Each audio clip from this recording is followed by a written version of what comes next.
خو یو وخت کې په دې علاقه باندې د برطانیې او د انګریز حکومتو د انګریز حکومتو 1857 تحریک علماو همیشه سختي برداشت کړی دي او دا علما لګیو د هغې پیرنګیانو په خلاف باندې او د دین خورولې کول هغه کافران را پاسېدل او دا د پیښور د جی ټي روډ په دې کې د پیپل اونې ولاړې وې خلک ته به وي تاسو راشئ عالمان بیا راوستل او په هغې اونې خراخ کې رسۍ وې ځاندې وې یو عالم بیا راوسته او د هغه دې مرۍ ته بیا تیزندي واچوله هغه رسۍ بیا راخ کا عالم به بره شو او ړقېده راړقېده به نن خو د پانسۍ په کوټه کې پانسي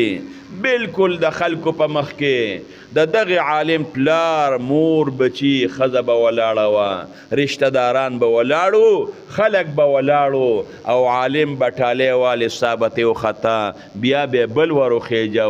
بیا به بل وروخیجو دا سخت دی علماو برداشت کړی لیکن الحمدلله ثم الحمدلله بیا هم رستو شوي نه دي